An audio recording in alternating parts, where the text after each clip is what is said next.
बहुत दिनों बाद उसकी चेतना लौटी थी। वो कब से सोई हुई थी उसे याद नहीं।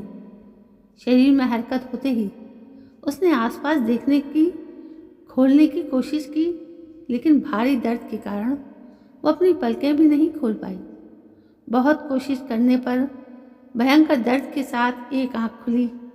उसने खुद को एक पिंजरे नुमा कवच के अंदर कैद पाया। हाथ पैर हिलाने की कोशिश की। सभी तो ठीक चल रहा था सिवाय चेहरे के। अब चेहरे पर होते भयंकर दर्द ने उसकी चीख निकल गई। उसकी चीख सुनते ही उसके पास बैठी उसकी माँ और नर्स तेजी से उसकी ओर ऐसे लपकी मानो उसकी आवाज़ का उन्हें बहुत बेसब्री से इंतज़ार था। कैसी है अवनी? मम्मी की उत्तेजना और दर्द में डूबी आवाज़ को सुनकर वो समझ गई थी कि मम्मी उसकी एक आवाज़ सुनने के लिए कितनी आतुर थी। मम्मी, मैं कहाँ हूँ? कराहते हुए बड़ी मुश्किल से उसके मुंह से अटक अटक कर शब्द निकले थे। बेटा, अस्पताल में। मम्मी ने बड़ी मुश्किल से अपने आंसू रोकते हुए कहा। पानी, पानी पीना है मम्मी। सिर में उठती भयंकर पीड़ा और सूख कर पपड़ा गए होठों के ऊपर बमुश्किल जीभ फिराती अवनी को अनुभव हो रहा था कि वो मानो मरुस्थल में गर्म रेत के भीतर सिर से धसी है और सूरज अपनी सारी ऊष्मा एकत्रित कर उसे भस्म करने को प्रतिबद्ध था। पानी? हाँ बेटा, पानी मैं अभी देती हूँ। सुनते ही बदहवास माँ अस्पताल के उस कक्ष से बाहर नर्स से पूछने भागी कि पानी देना है या नहीं। माँ को तेज आवाज़ में कहते बाहर जाता देख उसने उठने की कोशिश की। शरीर ने कोहनियों पर हाथों को टेकते उठने की थोड़ी हरकत की, पर शक्तिहीन हुआ उसका शरीर निस्तेज पलंग पर ही पड़ा रहा।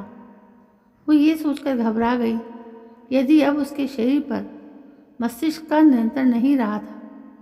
उसने याद करने की बहुत कोशिश की, यहाँ आने से पहले आखिरी बार क्या हुआ था। सिवाय उसके उसे कुछ याद नहीं आया कि वो केमिस्ट्री लैब में बच्चों को प्रैक्टिकल डेमो दे रही थी कि तभी उसके हाथ में लिया फ्लास्क एकदम से धमाके के साथ उसके मुंह पर फट गया था। ऐसा क्या था उस फ्लास्क में? असहनीय चेहरे पर उठे दर्द ने उसकी सोचने की शक्ति को भी बहुत छीण कर दिया था। वो पुनः चेतना शून्य हुए जा रही थी कि तभी माँ की उसे पुकारती आवाज़ उसे बड़ी दूर से आती हुई सी प्रतीत हुई। ले बेटी पानी। अपने होठों पर ठंडी चम्मच के स्पर्श ने जैसे उसे तप्त रेत में चेतनाहीन होने से बचा लिया था। पानी को चाटती उसकी लपलपाती जीभ माँ की आंखों को पानी दे गई थी। एक आंख अभी भी पलकों के जबरदस्त चिपके होने से नहीं खुल पा रही थी। बस दूसरी आंख ही उसे अपनी माँ की धुंधले दर्शन करा पा रही थी। शुरू से ही मेधावी रही अवनी ने जब केमिस्ट्री विषय में यूनिवर्सिटी टॉप करने के बाद कैरियर बनाते हुए अपने विकल्पों को दरकिनार कर अपने स्वर्गवासी पिता को आदर्श मानते हुए उनकी तरह अध्यापन कार्य को अपने जीवन का उद्देश्य बनाना चाहा, तो एक हल्के विरोध के बाद उसकी माँ ने उसकी इच्छा पर अपनी स्वीकृति की मोहर लगा दी थी।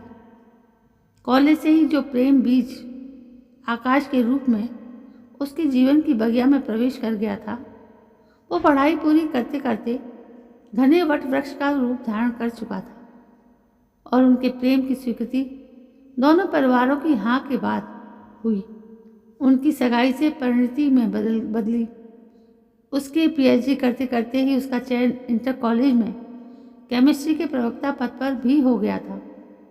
अब तक कैरियर में उसके साथ चलने वाला आकाश थोड़ा पिछड़ गया था और चयन को हुए इंटरव्यू में सफलता की मोहर लगाने में असफल सिद्ध हुआ था।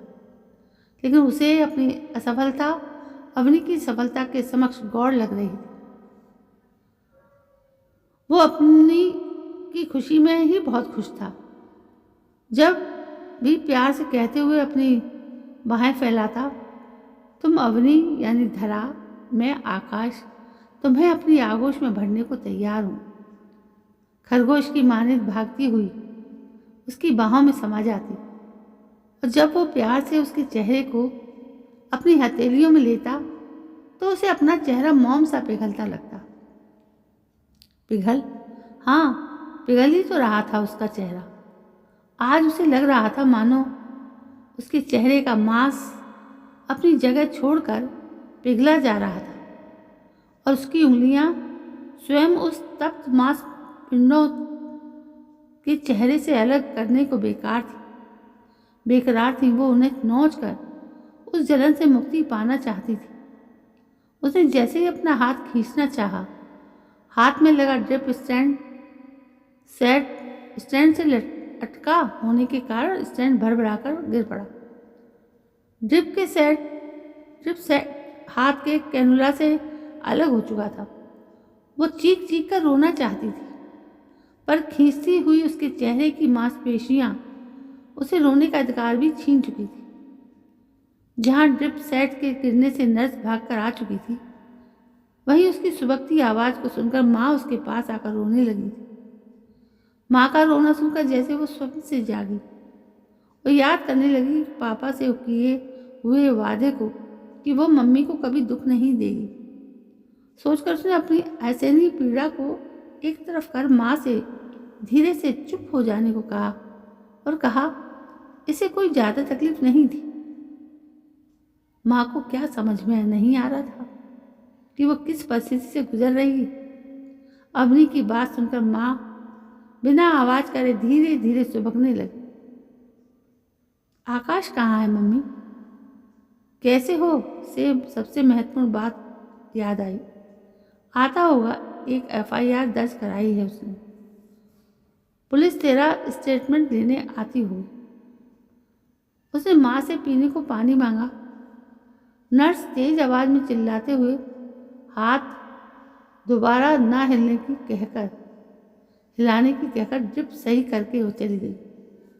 मम्मी धीरे धीरे उसके पैरों को सहला रही थी और वो एक बार फिर तप्त रेगिस्तान में बहते लावे में डूब कर उतर रही। आप बता सकती हैं कि आप उस समय क्या कर रही थी? एक तेज कड़क आवाज के साथ वो लावे से बाहर निकल आई थी।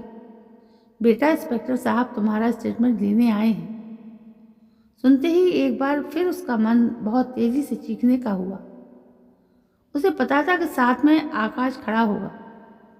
वह आकाश से लिपटकर रोना चाहती। शायद उसके प्यार की बारिश उसके तप्त मांसपिंडों को कुछ देर शीतलता दे। उसने अपना स्टेटमेंट दे दिया था। देने को कुछ खास था ही नहीं। रोज की तरह लेबोरेटरी में प्रैक्टिकल समझा रही थी। बहुत खुश थी उस रोज। थोड़ी देर पहले आकाश उसे अपने हनीमून के लिए फाइनल की हुई लंदन ट्रिप के बारे में बताने जो आया था। फ्लास्क में साधारण सा मिक्स सॉल्यूशन था।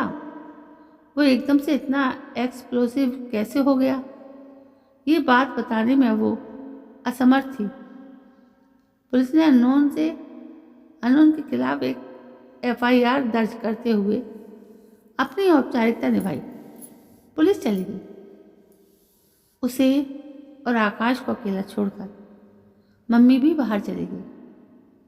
बस रह गए दोनों के बीच का पसरा मौन और उसके दोनों हाथों को पकड़े आकाश के हाथों का स्पर्श। वो बहुत देर तक अपने हाथों पर आकाश के अश्रुओं की उष्मा महसूस करती रही, पर यह गर्मी उसके जलते चेहरे पर बर्फ का काम कर रही थी। दिन गुजरने लगे। आकाश रोज आता। उसका मन बहलाने को उसे कहानियां पढ़कर सुनाता। अवनी का उपचार जारी था। डॉक्टर्स ने एक सर्जरी को बोला था। इस बीच एक दिन आकाश आया। उसकी आवाज से साफ लग रहा था कि आज वो परेशान था।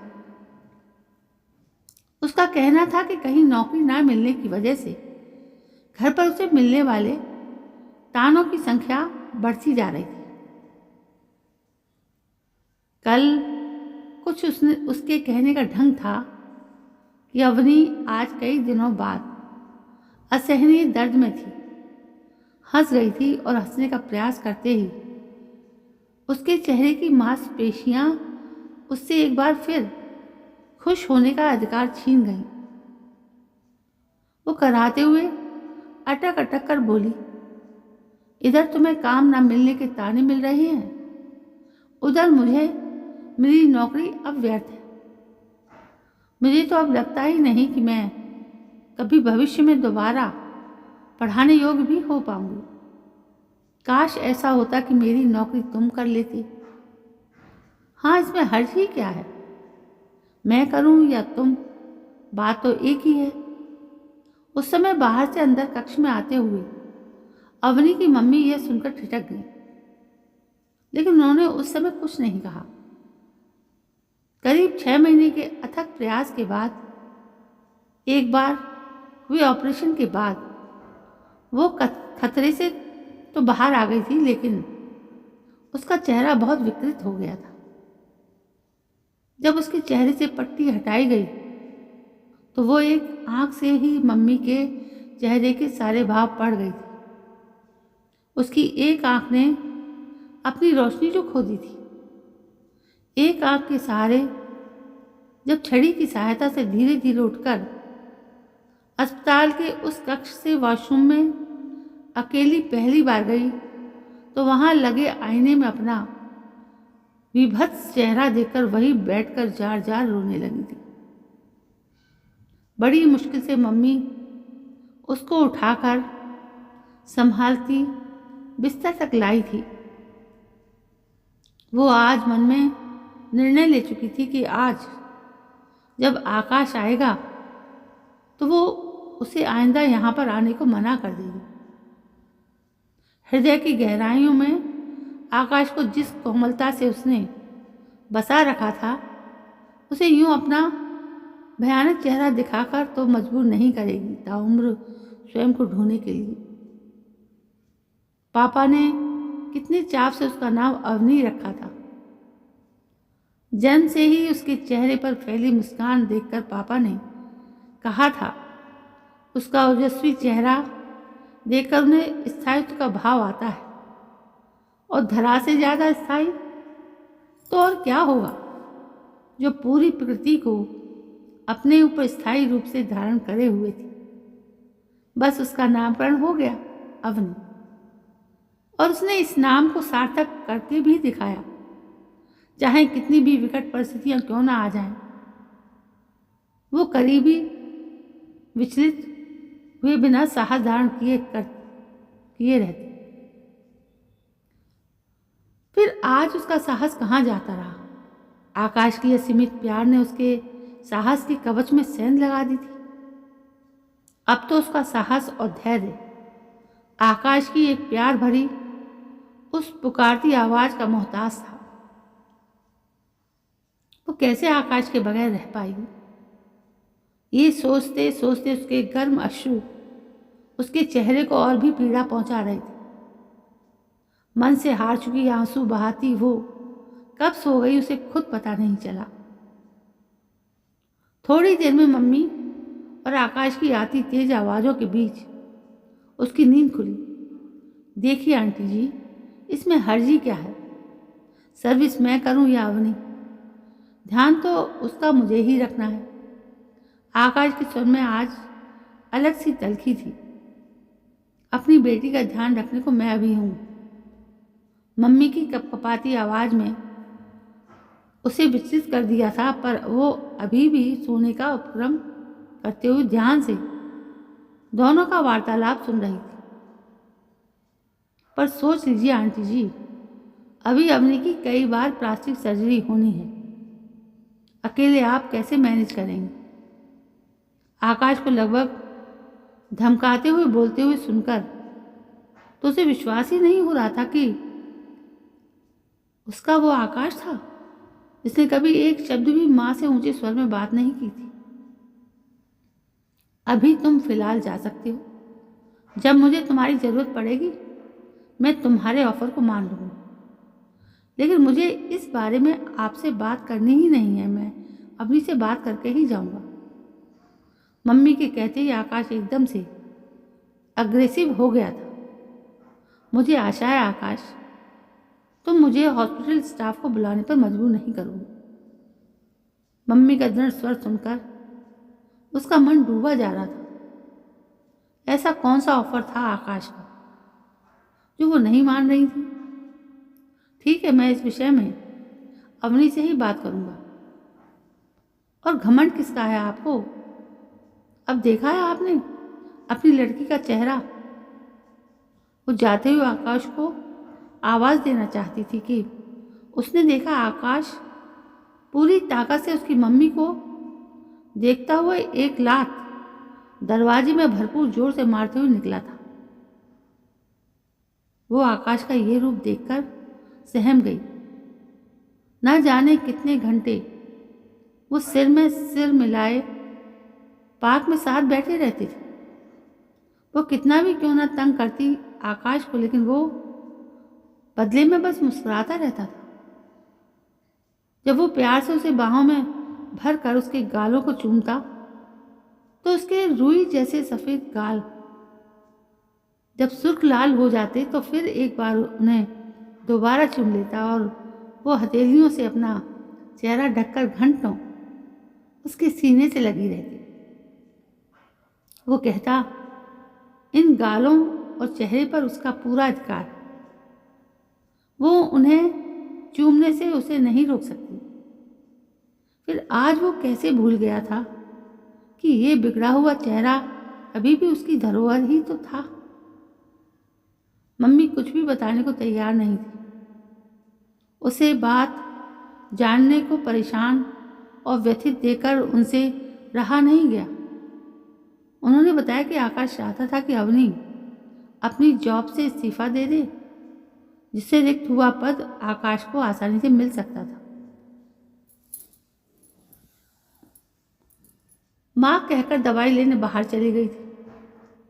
अवनी के मस्तिष्क में कई तरह के विचार आ जा रहे थे। वो तो स्वयं ही आकाश को अपनी जगह नौकरी करने का ऑफर पहले ही रख चुकी थी। फिर इतनी आतुरता क्यों? तभी उसके कक्ष में आई एक नई नर्स ने उनसे पूछा कि अभी जो महाशय यहाँ से गए थे वो आपके कौन हैं? जब अवनी ने आकाश को अपना मंगेतर बताया तो वो दंग रह गई। उसको सकते में देखकर जब अवनी ने पूछा, आप उन्हें कैसे जानती? पिछले हफ्ते इनके साथ मेरी चचेरी बहन की सगाई हुई है, कहती हुई नर्स उसे स्तब्ध छोड़कर बाहर चली गई थी। दवाई काउंटर पर भीड़ होने के कारण मम्मी अभी लौटी नहीं थी। तभी उसके पास रखा उसका फोन घनघना उठा। आकाश का नाम स्क्रीन पर देखकर वो एक बार फिर शून्य में पहुंच गई थी। बड़ी मुश्किल से कप कपाते हाथों से उसने फोन उठाया। मम्मी की बताए अनुसार आकाश की इच्छा देखकर उसने कल पेपर्स लेकर आकाश को आने को कह दिया था। आई लव यू कहकर जब आकाश ने फ़ोन रखा तो आज इन शब्दों ने उसके चेहरे पर एक बार फिर लावा सा फैला दिया था।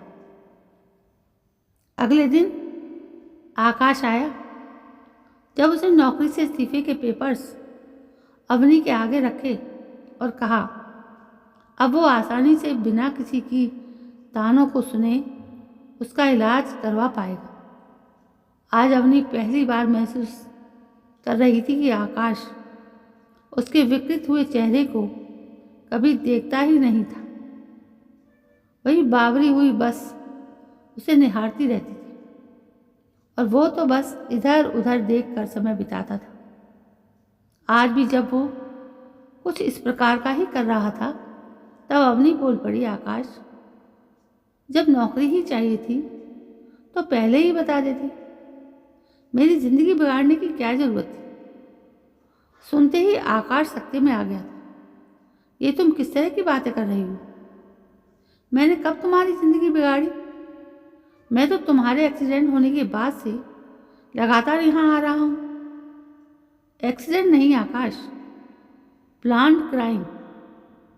उस दिन तुम मुझे लंदन हनीमून की ही खबर देने नहीं आए थे, बल्कि मेरे फ्लास्क में एसिड में एक्सप्लोसिव मिक्स करने भी आए थे। मैंने तुम्हें लैब में फ्लास्क के पास कुछ मिलाते हुए भी देखा था, लेकिन तुम्हारे प्यार में अंधी मैं, जो उस समय ना देख पाई थी कि वो मुझे मेरी एक आंख ने आज दिखा दिया था। क्या क्या बकवास कर रही हो? हकलाते हुए आकाश बोलने लगा। मैं बकवास नहीं कर रही आकाश। आओ मेरे चेहरे को चूमो, तुम्हारा ही तो अधिकार है इस पर। खूब फायदा उठाया आपने अधिकार का। बिस्तर से धीरे उठकर जब अवनी ने उसके हाथ को पकड़कर अपने चेहरे को उसके चेहरे के पास लाकर चूमने की कोशिश की तो आकाश ने उसे धक्का दे दिया। वो लड़खड़ाकर संभल गई। अब नहीं आओगे मेरे पास तो मेरा जीवन भर ध्यान कैसे कर पाओगे? आकाश की आंखों में घृणा साफ दिखाई दे रही थी। वो चीख उठा, दूर रहो मुझसे, जलते मांस की बदबू आती है तुम्हें। महीनों से बर्दाश्त कर रहा हूं तुम्हें। हाँ, मैंने ही एसिड मिलाया था तुम्हारे फ्लास्क में। इसलिए होकर तुम नौकरी करो और मैं नौकरी की तलाश में दर दर भटकूं।